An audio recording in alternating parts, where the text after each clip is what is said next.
So today's topic is money market. So as we study about the markets where the company raise their funds, okay. So whenever they need to raise their funds or to collect money from the market, so mostly companies issue their shares and debenture or any instrument in two markets, okay. So we have two markets. First one is money market and second one is capital market, okay. तो money market क्या होता है? Money market होता है जब भी किसी company को शॉर्ट टर्म के लिए फंड की ज़रूरत पड़ती है तो वो होता है हमारा मनी मार्केट, ठीक है. शॉर्ट टर्म से मतलब हो गया आपका जिसको सिर्फ 1 ईयर तक के लिए पे बैक कर दिया जाए या 1 ईयर तक के लिए हमें फंड की ज़रूरत पड़ती है, ठीक है. तो कंपनीज हमारा फंड तो रेस करती हैं. फंड रेस करना मतलब जब भी पैसे की ज़रूरत पड़ेगी तो वो मार्केट में जाएगी. जाने से मतलब है अपने इंस्ट्रूमेंट्स को इशू करेगी एंड देन फंड रेस कर लेती है. लेकिन उसके भी बहुत सारे इंस्ट्रूमेंट्स होते हैं, वो हम सभी आज पढ़ने वाले हैं, राइट. तो अभी हम ये पढ़ लेते हैं कि जब भी अगर किसी कंपनी को शॉर्ट पीरियड ऑफ टाइम के लिए बोरो करना होता है या फिर लैंड करना होता है मनी को, तो हम यूज़ करते हैं मनी मार्केट, ठीक है. अच्छा, 1 साल के अंदर अंदर ही पेमेंट कर दिया जाता है इसका. अच्छा, इसके लिए कोई भी जोग्राफिकल लिमिट नहीं होती है, ठीक है. आप ओवर अ वर्ल्ड या फिर कहीं पे भी जहाँ पे भी जाएं, ठीक है, वहाँ पर हम क्या कर सकते हैं, अपने शेयर डिबेंचर या जहाँ पे भी जा सकते हैं वहाँ पर जाकर के हम अपने फंड को रेस कर सकते हैं, ठीक है. तो फीचर्स में जैसे समझ में आ रहा है, तो पहला है market for short term. Short term के लिए होता है मतलब 1 ईयर के लिए होता है.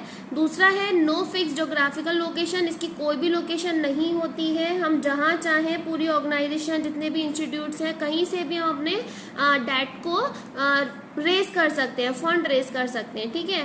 तो मोस्टली यहाँ पर जो इंस्टीट्यूट्स यहाँ पर डील करते हैं वो होते हैं आरबीआई है, कॉमर्शियल बैंक्स है, एलआईसी है. ये जितनी भी इंस्टीट्यूट्स हैं ये सभी यहाँ पर मोस्टली डील करते हैं. जिनको कभी कभी या मतलब शॉर्ट टर्म डेट्स की ज़रूरत पड़ती है वो ही यहाँ पर डील करते हैं, ठीक है. तो इंस्ट्रूमेंट्स कौन से हैं? कॉल मनी है, ट्रेजरी बिल है, कॉमर्शियल पेपर्स हैं, ठीक है. ऐसे बहुत सारे हमारे मनी मार्केट के इंस्ट्रूमेंट्स होते हैं जिसकी वजह से कंपनीज अपने फंड को रेस कर पाती हैं. तो हमारे ये इंस्ट्रूमेंट्स हैं मनी मार्केट के, ठीक है. इन मनी मार्केट में पहला इंस्ट्रूमेंट आता है कॉल मनी का, ठीक है. तो कॉल मनी होता क्या है? जब भी किसी बैंक को, ठीक है, शॉर्ट टर्म के लिए कभी भी पैसे की ज़रूरत पड़ती है तो ये मोस्टली कॉल मनी का सहारा लेती हैं कंपनीज, ठीक है. अच्छा, इसमें जो मतलब ये मान के चलो जैसे कि एक बैंक है, ठीक है, उनको क्या करना होता है, अपने रिजर्व्स मतलब आरबीआई के पास कुछ भी सीआरआर का मतलब in the form of CRR bank के पास रिजर्व को रखवाना होता है, ठीक है. लेकिन कभी कभी क्या होता है कि ये रिजर्व में शॉर्टेज हो जाती है. उन बैंक्स को लगता है कि उनकी जो मतलब रिजर्व का अमाउंट है जो आरबीआई के पास रखवाना है वो रखवा नहीं पा रहे हैं, कुछ ना कुछ कमी पड़ रही है. तो एक बैंक क्या करती है, किसी दूसरी बैंक से मोस्टली लैंड कर लेती है मनी को कुछ टाइम के लिए, ठीक है. तो मोस्टली ये टाइम जो होता है वो 1 डे से 15 डेज तक का होता है, ठीक है. लॉन्ग टर्म के लिए नहीं लेते हैं, ज़्यादा से ज़्यादा 1 दिन के लिए उधार ले लिया या फिर 15 डेज तक के लिए, ठीक है. अच्छा, ये क्या लिखा हुआ है, money land generally for 1 day. Mostly ये ज़्यादा से ज़्यादा बैंक्स जो होती हैं वो 1 डे के अकॉर्डिंग ही पैसे को उधार में लेती हैं, क्योंकि इसी पर ही हमें क्या करना पड़ता है, फिर इंटरेस्ट भी देनी पड़ती है. और ये अमाउंट जो होता है बहुत ज़्यादा होता है तो उसकी इंटरेस्ट भी ऑटोमेटिक ज़्यादा होगी. तो मोस्टली बैंक्स कम पीरियड के लिए ही अपना मनी को रेस करती हैं, ठीक है, पैसा उधार लेती हैं. ये टेम्परेरी शॉर्टेज के लिए है, लाइक 1 दिन की पैसे की कमी पड़ गई या फिर 2 दिन के लिए ज़रूरत पड़ गई तो विद इन 2 डेज 3 डेज ये पे बैक भी कर दिया जाता है. अच्छा, जब कोई बैंक एक दूसरी बैंक से पैसा लेती है उसे हम क्या बोल देते हैं, इंटर बैंक कॉल मनी बोल देते हैं, ठीक है. इसमें मोस्टली कौन कौन सी ऑर्गेनाइजेशंस आती हैं, एलआईसी है, म्यूचुअल फंड है, ठीक है, ये सब इसमें डील करते हैं मोस्टली. अच्छा, ये मार्केट जो होता है यहाँ पे किसी बैंक को दूसरी बैंक के पास चल के नहीं जाना पड़ता, ठीक है, एक कॉल पे ही काम हो जाता है. अगर टेलीफोन से भी हम क्या करेंगे, किसी को कॉल करेंगे बैंक में तो ऑटोमेटिक वो आपके पास पैसा ट्रांसफर कर देती हैं. मेच्योरिटी पीरियड इसका क्या होता है, 1 to 15 डेज, ठीक है, मिनिमम 1 डे और मैक्सिमम होता है 15 डेज. अच्छा, इस पे क्या होता है, अब जब एक बैंक ने किसी दूसरे बैंक को उधार दिया है कुछ भी पैसा तो इंटरेस्ट तो वो लेगी, फ्री में तो छोड़ेगी नहीं. तो वो जो इंटरेस्ट होती है उसको हम बोलते हैं कॉल रेट, ठीक है। तो कॉल मनी मतलब क्या था, कॉल मनी मतलब था जब भी किसी एक बैंक को शॉर्ट टर्म के लिए पैसे की जरूरत पड़ती है तो एक बैंक दूसरी बैंक से ही पैसा उधार ले लेती है, ठीक है। तो उसी बोरोड मनी को हम क्या बोलते हैं, कॉल मनी, ठीक है। फोन पर ही हमारा ये पैसा आ जाता है, एक फोन कॉल पे ही हम लोग पैसे को उधार में ले सकते हैं, ठीक है। ऐसे ही नेक्स्ट है ट्रेजरी बिल्स। ट्रेजरी बिल्स क्या होते हैं, ट्रेजरी बिल्स ये मोस्टली मतलब आरबीआई के पास जब भी शॉर्टेज पड़ती है ये तब यूज किया जाता है। They are issued by RBI, RBI ही इशू करती है और इसमें सहारा किसका लेती है, वो गवर्नमेंट ऑफ इंडिया का, हमारे इंडिया की गवर्नमेंट है, उनकी कुछ सिक्योरिटीज रखी होती हैं आरबीआई के पास, ठीक है। तो गवर्नमेंट तो ये पैसा रेज करती नहीं है, लेकिन गवर्नमेंट के बिहाफ पर क्या होता है, गवर्नमेंट के बिहाफ पर आरबीआई खुद इशू करती है इन सभी सिक्योरिटीज को और मार्केट में जाकर के इन सिक्योरिटीज को बेच देगी और बेचने के बाद जो पैसा आता है उससे अपनी नीड्स को पूरा कर लिया जाता है, जो भी शॉर्टेज थी वो कवर अप हो जाती है, ठीक है। तो इसका मैच्योरिटी पीरियड क्या होता है, ये जो सिक्योरिटीज बेची जाती हैं उसका मतलब पे बैक भी तो करना पड़ेगा ना, तो 14 डेज से 364 डेज तक का इसका टाइम होता है ओवरऑल।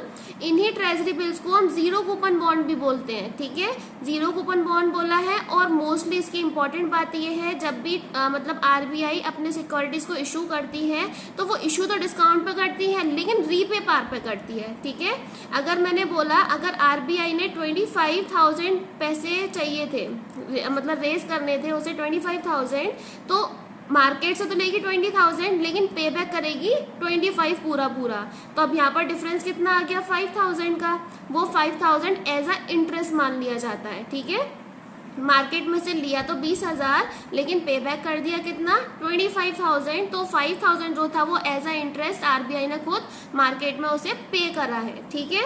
तो अभी जैसे एक और एग्जांपल लेते हैं, लाइक ट्रेजरी बिल हमने परचेज करे हैं 1,90,000 के, तो पेमेंट कितना करना होगा, उससे ज़्यादा करना होगा, ठीक है। तो मान के चलो आपके थे तो 2 लाख के लेकिन आपने परचेज कितने में कर लिए, उसे 1,90,000 में कर लिए, ठीक है। तो इनके बीच का जो डिफरेंस होगा जब रीपे करना होगा इसे, ठीक है, तो ये इनका जो डिफरेंस है 10,000 का उसको हम एज अ इंटरेस्ट मान लेंगे, ठीक है।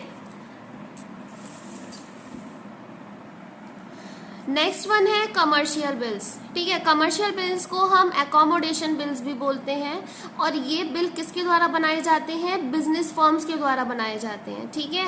अच्छा, हम लोगों ने टर्म्स पढ़ी है, डिस्काउंटिंग करा लेते हैं हम लोग अपने बिल्स को, ठीक है, जो बैंक में जाके कराते हैं। मान के चलो कि एक बिजनेसमैन था, ठीक है, उससे किसी एक एक्स पर्सन ने आकर के सामान परचेज करा, लेकिन उस एक्स पर्सन ने बोला कि वो अभी पेमेंट नहीं कर पाएगा, ठीक है, वो पे करेगा 2 महीने बाद या 3 महीने बाद। तो हम एज अ प्रूफ सेलर क्या करता है, एक्स पर्सन को एक बिल बना के दे देता है, ठीक है, जिसे हम बोलते हैं बिल्स ऑफ एक्सचेंज।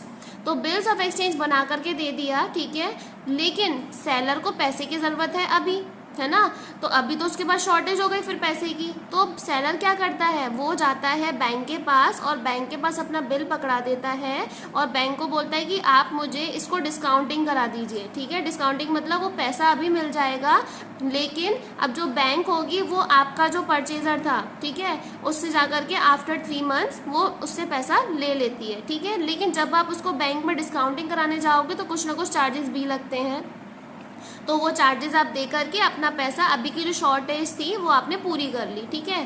तो ये बिल्स बनाए किसने, बिजनेस फर्म ने बनाए थे, ठीक है। तो बिजनेस फर्म ऐसे परचेजर्स होते हैं, सप्लायर्स होते हैं, बहुत सारे बिजनेस फर्म दूसरी भी होती हैं, तो एक दूसरे के लिए बनाया जाता है, ठीक है।